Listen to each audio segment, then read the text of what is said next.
ये लड़का जो पकौड़े की दुकान चला रहा है, क्या लगता है वो मेहनत करके आखिर कितना अमीर बन सकता है? शायद ये आगे चलकर एक बड़ा सा रेस्टोरेंट खोल ले, या हो सकता है कि पैसे कमाकर एक बड़ा 2 मंजिला मकान बना ले। इससे ज्यादा क्या ही कर लेगा ये, है ना? आप भी शायद यही सोच रहे होंगे। लेकिन दोस्तों, यही वो लड़का है जो आगे चलकर पूरे भारत का सबसे अमीर आदमी बना। नाम है धीरूभाई अंबानी। तो आखिर कैसे एक पकौड़े बेचने वाले इस गरीब लड़के ने 75,000 करोड़ रुपए की टर्नओवर वाली कंपनी बनाई? आज के इस वीडियो में हम इन डेप्थ स्टोरी जानने वाले हैं। हाँ, हो सकता है कि ये वीडियो हमारे चैनल पर अपलोड होने वाले जनरल वीडियो से थोड़ी बड़ी हो, लेकिन मैं 100% दावे के साथ कह सकता हूँ कि अगर आपने इस वीडियो को पूरा देख लिया तो फिर ये आपकी लाइफ में जरूर बदलाव लेकर आएगा।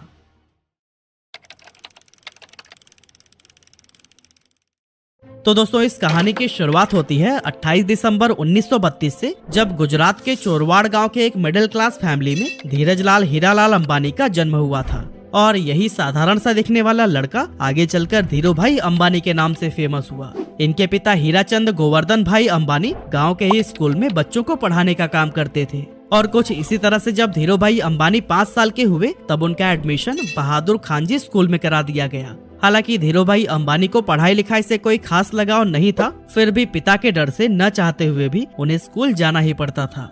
अब क्योंकि हीराचंद जी के कुल 5 बच्चे थे और जैसे जैसे वो बड़े हो रहे थे, उन्हें स्कूल की सैलरी से घर चलाने में काफी प्रॉब्लम होने लगी थी।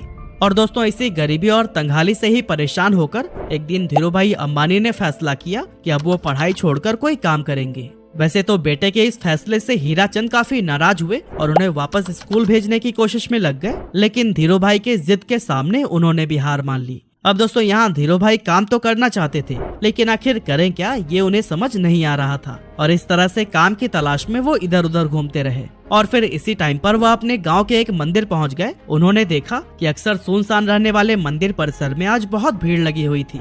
जब पता किया तो मालूम पड़ा कि यह भीड़ हर साल फरवरी के महीने में किसी प्राचीन मान्यता की वजह से लगती है। अब इतनी बड़ी संख्या में श्रद्धालुओं को देखकर धीरूभाई ने सोचा कि यहाँ खड़े खड़े इन लोगों को भूख तो लगती ही होगी, क्यों न इस मौके का फायदा उठाकर यहाँ पकौड़े बेचे जाएं।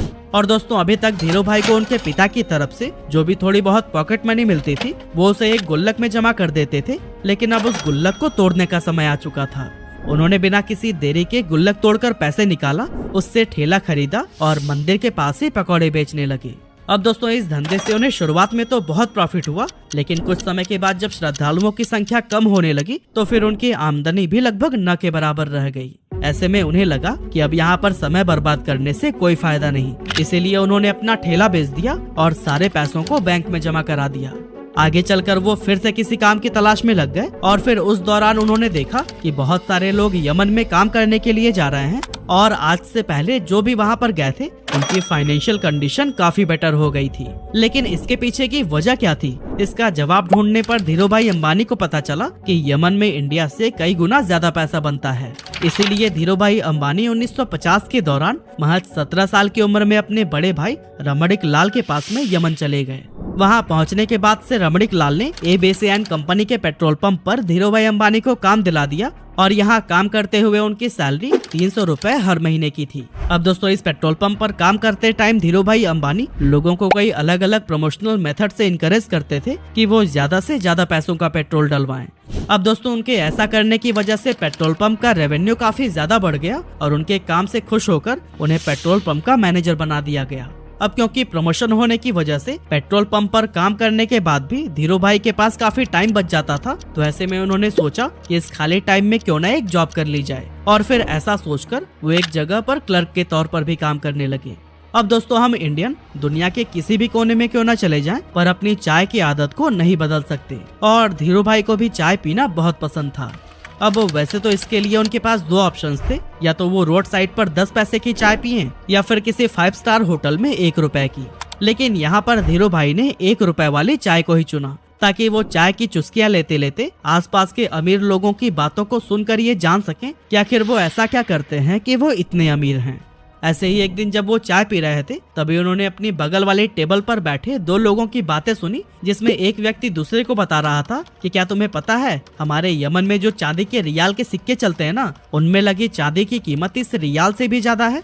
यानी कि 100 रुपए के सिक्कों में 110 रुपए की चांदी है। अगर कोई इसे पिघलाकर निकाल ले तो फिर उसके पास पैसे ही पैसे होंगे। अब वैसे तो ये अमीर लोग इस बात को बस मजाक मजाक में कर रहे थे, लेकिन धीरू भाई ने इसे सीरियसली ले लिया। उन्होंने एक मशीन खरीदी और फिर लाखों की संख्या में सिक्कों को पिघलाना शुरू कर दिया। जैसे जैसे धीरू भाई का यह काम आगे बढ़ा, मार्केट में सिक्कों की कमी होने लगी और गवर्नमेंट भी इस बात से परेशान थी कि आखिर ये सिक्के जा कहाँ रहे हैं। और दोस्तों, जब गवर्नमेंट ने इस बात की जांच के लिए इन्वेस्टिगेशन टीम बनाई, तब धीरू भाई अंबानी का नाम सामने आया। हालांकि जब तक पुलिस उनके ठिकाने पर पहुंचती, धीरू भाई सारे पैसे इकट्ठा करके वहां से इंडिया निकल चुके थे। ये साल था 1958 का, जब धीरू भाई वापस अपने घर पहुंचे और जब उनके पिता ने यह सुना कि वो नौकरी छोड़कर आए हैं, तो वो काफी ज्यादा नाराज हुए। रिश्तेदारों ने भी काफी क्रिटिसाइज किया, लेकिन फिर भी उन्होंने किसी की भी बातों पर ध्यान नहीं दिया।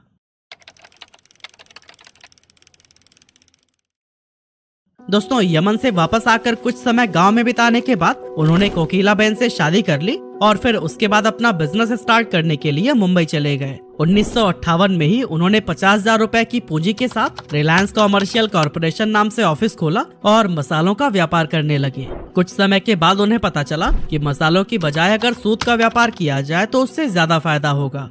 लेकिन प्रॉब्लम ये थी कि उनके पास इस व्यापार के लिए पर्याप्त पैसे नहीं थे। इसीलिए उन्होंने अपनी कजन चंपकलाल दमानी के साथ मिलकर व्यापार करने का सोचा, जो पहले उन्हीं के साथ यमन में रहा करते थे। लेकिन जब उन्होंने इस इंडस्ट्री में एंटर करने की ट्राई की, तब उन्हें पता चला कि यहाँ पर व्यापारियों ने एक यूनियन बना रखा है और वो सभी मिलकर किसी भी नए व्यापारी को इस इंडस्ट्री में एंटर नहीं होने देते हैं। और अगर किसी को एंटर करना भी है तो उससे पहले यूनियन के लीडर से परमिशन लेनी पड़ती है। इस तरह से एक नए फील्ड में उतरना धीरू भाई अंबानी के लिए काफी चैलेंजिंग हो गया था। हालांकि काफी मेहनत मशक्कत के बाद उन्हें ये परमिशन तो मिल गई, लेकिन इसके बाद उन्हें पता चला कि वो जिन फैक्ट्री से सूत खरीद रहे थे, उन्होंने भी एक यूनियन बना रखा है और जिन्हें फाइनल प्रोडक्ट बेचा जाता था, उनका भी एक अलग यूनियन है। इस तरह से ये सभी मिलकर इन बीच के ही व्यापारियों को लूट रहे थे, क्योंकि एक तो फैक्ट्री वाले सूत महंगे में सेल कर रहे थे और दूसरी तरफ खरीदार उसे सस्ते में ले रहे थे। बीच में नुकसान हो रहा था धीरू भाई और उनके जैसे कई सारे व्यापारियों का। ये सब देखने के बाद धीरू भाई ने एक बहुत बड़ा स्टेप लिया और अपने यूनियन के सभी मेंबर्स को इकट्ठा करके यह डिसाइड किया कि हम सब फैक्ट्री से सस्ते में माल उठाएंगे और महंगे में बेचेंगे, ताकि हमें भी अपने हक का पूरा प्रॉफिट मिल सके। हालांकि ऐसा करने पर मुंबई के कई बड़े व्यापारी नाराज हो गए और इसीलिए उन्होंने एक IAS ऑफिसर को पैसे खिलाकर उस जगह पर ताला लगवा दिया जहां पर खरीदारी के लिए बोली लगाई जाती थी। लेकिन दोस्तों, धीरू भाई अंबानी का दिमाग भी किसी से कम थोड़ी था। उन्होंने जब गोदाम में ताला लगा देखा तो अपना विरोध जताने के लिए यूनियन के मेंबर्स के साथ मिलकर अपना सारा माल उसी IAS ऑफिसर के घर के सामने रखवा दिया। अब कुछ ही घंटों में उस IAS ऑफिसर के घर पर बड़े ऑफिशियल्स आने वाले थे और अगर वो घर के सामने बिखरी हुई बोरियों को देख लेते तो फिर उन्हें IAS के हरकतों का पता लग जाता। इसी वजह से अपनी नौकरी को बचाने के लिए कुछ ही मिनटों के अंदर उस IAS ऑफिसर ने ताला खुलवा दिया और धीरू भाई समेत उन सभी व्यापारियों का कारोबार फिर से चल पड़ा। अब दोस्तों, इसके कुछ साल के बाद तक तो सब कुछ सही चल रहा था, लेकिन फिर चंपकलाल दमानी और धीरू भाई अंबानी के बीच में डिस्प्यूट होने लगी। असल में दोनों का बिजनेस माइंडसेट बहुत ज्यादा अलग अलग था, इसीलिए 1965 में चंपकलाल दमानी ने पार्टनरशिप खत्म करने की सोची और फिर दोनों अलग हो गए। 1966 में धीरू भाई अंबानी ने गुजरात के नरोदा में टेक्सटाइल मिल शुरू की और फिर यहाँ से उन्होंने कभी भी पीछे मुड़कर नहीं देखा। उसी दौरान सरकार रिप्लेनिशमेंट लाइसेंस लेकर आई, जिसके तहत व्यापारी बाहर के देशों से सस्ते फैब्रिक मंगा सकते थे, लेकिन शर्त ये थी कि उससे कुछ नया बनाकर वापस से दूसरे देश में एक्सपोर्ट करना होगा। यहाँ पर धीरू भाई अंबानी ने चालाकी दिखाते हुए अपनी सारी सेविंग से विदेशी फैब्रिक खरीद लिया और फिर उससे तरह तरह के आउटफिट्स जैसे कि टी-शर्ट, शॉल और शॉर्ट्स बनाने लगे। इस नए कारोबार के लिए ब्रांड नेम रखा गया था विमल, जो कि उनके बड़े भाई रमणीक लाल अंबानी के बेटे विमल अंबानी के नाम पर रखा गया था। अब मशीनें लग चुकी थी, कपड़ों का प्रोडक्शन भी भारी मात्रा में कर लिया गया था, लेकिन उन्हें बाजार में उतरने से रोकने के लिए दूसरे टेक्सटाइल मालिकों ने एक चाल चली। एक्चुअली उन्होंने अपने सभी रिटेलर से यह कह दिया था कि अगर धीरू भाई अंबानी से आपने माल खरीदा तो फिर वो उन्हें आगे से माल नहीं देंगे। लेकिन दोस्तों, दूसरे टेक्सटाइल मालिकों की ये साजिश भी धीरू भाई अंबानी को रोक नहीं सकी। धीरू भाई पूरे देश में घूमे और रिटेलर्स को ये भरोसा दिलाया कि वो माल उन्हीं से ही खरीदे। उन्होंने सभी रिटेलर्स से ये वादा किया कि अगर नुकसान होगा तो उनके पास आना और अगर मुनाफा हुआ तो अपने पास रख लेना। धीरू भाई की ये बात थोक व्यापारियों को भी भा गई और उन्होंने उनसे जमकर कपड़े की खरीदारी की। अब चूंकि पॉलिस्टर की क्वालिटी मार्केट में मौजूद बाकी ब्रांड्स के मुकाबले बहुत ही बढ़िया थी, इसीलिए विमल के कपड़ों की डिमांड बहुत तेजी से बढ़ने लगी। और दोस्तों एक मौका तो ऐसा भी आया जब एक ही दिन में देश भर में विमल के 100 शोरूम्स का उद्घाटन किया गया और विमल उस जमाने का नंबर 1 पॉलिस्टर ब्रांड बन गया। इसके अलावा वर्ल्ड बैंक की टीम ने जब धीरूभाई के नरोदा स्थित कपड़ा मिल का इंस्पेक्शन किया तो फिर उन्होंने इसे इंडिया का बेस्ट टेक्सटाइल मिल कहा। साथ ही यहाँ पर बने हुए कपड़े डेवलप्ड कंट्री के स्टैंडर्ड्स पर भी एक्सीलेंट साबित हुए। लेकिन दोस्तों ये सफर धीरूभाई अंबानी के लिए इतना आसान नहीं था, क्योंकि जब इनके कॉम्पिटिटर्स को ये पता चला कि धीरूभाई अंबानी रिप्लेनिशमेंट का गलत फायदा उठा रहे हैं, तब उन्होंने धीरूभाई अंबानी पर केस कर दिया। इसके बाद से धीरूभाई अंबानी ने ये सफाई दी कि शर्तों में ये कहाँ लिखा गया है कि बाहर के देशों से माल मंगाकर 100% प्रोडक्ट को ही एक्सपोर्ट कर देना है। असल में धीरूभाई अंबानी विदेशी फैब्रिक से बनाए गए कपड़ों में से कुछ हिस्सा फॉरेन मार्केट के लिए रवाना कर देते थे और फिर बाकी का डोमेस्टिक के लिए रख लेते थे। और दोस्तों उनकी इस स्ट्रैटेजी से उनके बिजनेस को काफी प्रॉफिट भी हुआ। साथ ही विमल देश सहित विदेशों में भी अपनी अच्छी पहचान बनाने में कामयाब हो गया। इस एरिया में मिली सफलता के बाद धीरूभाई अंबानी ने धीरे धीरे कई और भी दूसरे सेक्टर्स में अपने बिजनेस को एक्सपेंड करना शुरू कर दिया। 8 मई 1973 को कंपनी का नाम रिलायंस कॉमर्शियल कॉरपोरेशन से बदलकर रिलायंस टेक्सटाइल इंडस्ट्रीज लिमिटेड कर दिया गया और 1976-77 के बीच इसका एनुअल टर्नओवर 70 करोड़ रुपए हो गया था। अब दोस्तों आया जनवरी 1978, जब धीरूभाई अंबानी ने आजाद भारत का पहला आईपीओ लाने का विचार किया और फिर अपनी कंपनी को बॉम्बे और अहमदाबाद स्टॉक एक्सचेंज पर लिस्ट कर दिया। 10 रुपए शेयर प्राइस पर 2.8 मिलियन इक्विटी शेयर्स का आईपीओ पेश किया गया, जिस पर इन्वेस्टर्स ने जमकर भरोसा जताया और 58,000 इन्वेस्टर्स ने इसमें इन्वेस्ट किया था। इस स्टॉक से लोगों ने भरपूर प्रॉफिट कमाया और ये इतना पॉपुलर हो गया कि जब 1986 में कंपनी की एनुअल शेयर होल्डर मीटिंग रखी गई तो फिर उस टाइम पर 30,000 शेयर होल्डर्स उसमें शामिल हुए, जो कि इंडियन कॉर्पोरेट हिस्ट्री में एक रिकॉर्ड बन गया था। कमाल की बात तो ये थी कि उस टाइम पर बॉम्बे में एक भी ऐसा हॉल नहीं था जो कि इतने लोगों की कैपेसिटी को होल्ड कर सके। इसी वजह से इस मीटिंग को एक मैदान में ऑर्गेनाइज किया गया था। 1980 में धीरूभाई अंबानी ने महाराष्ट्र के पातालगंगा में पॉलिस्टर फाइबर धागे का कारखाना खोला और काफी कोशिशों के बाद तेल के उत्पादन के लिए भी सरकार से लाइसेंस हासिल कर ली। इस तरह एक टाइम पेट्रोल पंप पर काम करने वाले धीरूभाई अंबानी की अपनी खुद की ऑयल प्रोडक्शन कंपनी हो गई। इसके बाद आया 16 फरवरी 1986, जब धीरूभाई को पहला हार्ट अटैक आया। एक्चुअली उन्होंने अपने बेटे मुकेश अंबानी को बताया कि उनकी पीठ में काफी तेजी से दर्द हो रहा है और इससे पहले कि उन्हें हॉस्पिटल लेकर जाया जाता वो अनकॉन्शियस हो गए थे। अब जब मुकेश अंबानी उन्हें लेकर अफरा तफरी में हॉस्पिटल पहुंचे तो डॉक्टर्स ने कहा कि अगले 42 घंटे इनके लिए बहुत ज्यादा क्रिटिकल हैं। लेकिन दोस्तों इतनी सीरियस हालत होने के बावजूद होश आते ही उन्होंने अपने बेटे को देखते हुए कहा, तुम परेशान मत होना बेटा, मैं सब ठीक कर दूंगा। इस स्ट्रोक के बाद से धीरूभाई अंबानी का एक हाथ पैरालाइज हो गया था, लेकिन धीरूभाई अंबानी ने डिसाइड किया कि ये उनकी कमजोरी नहीं बनेगा। इसीलिए लगातार 3 महीनों तक उन्होंने खूब एक्सरसाइज की, डाइट पर पूरा ध्यान दिया और लाइफस्टाइल में बदलाव किया। इसका असर ये हुआ कि धीरूभाई का हाथ पहले से काफी ठीक हो गया। अब दोस्तों आगे चलकर धीरूभाई अंबानी एक ऐसे गोल्डन एरा में एंटर हुए जब इनके बिजनेसेस कई सारे सेक्टर्स में तेजी से एक्सपेंड होने लगे। एक्चुअली 1992 में धीरूभाई अंबानी ने वो करके दिखाया जो कि उस समय की बड़ी बड़ी इंडियन कंपनीज ने सपने में भी नहीं सोचा था। असल में इस साल कंपनी ने ग्लोबल मार्केट से भी फंड जुटाना शुरू कर दिया और ऐसा करने वाली रिलायंस देश की पहली कंपनी बन गई थी। साल 1995-96 में धीरूभाई अंबानी ने 9X यूएसए के साथ मिलकर अपनी telecom company Reliance telecom private limited की भारत में शुरुआत की। इसके बाद से 1998 से 2000 के दौरान धीरूभाई अंबानी ने दुनिया के सबसे बड़े रिफाइनरी पेट्रोकेमिकल्स को गुजरात के जामनगर में ओपन किया। और दोस्तों इस टाइम तक धीरूभाई अंबानी का इतना बड़ा नाम हो गया था कि उन्हें देश सहित विदेशों में भी पॉपुलैरिटी मिलने लगी थी।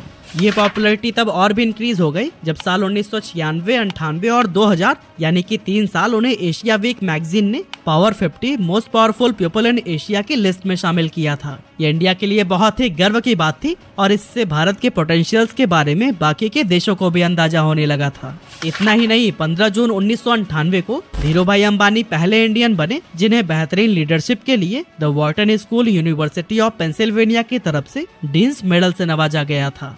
इसके अलावा 1999 में धीरूभाई अंबानी को बिजनेसमैन ऑफ द ईयर के अवार्ड से भी सम्मानित किया गया और 2001 में द इकोनॉमिक टाइम्स ने इन्हें लाइफ टाइम अचीवमेंट का अवार्ड दिया।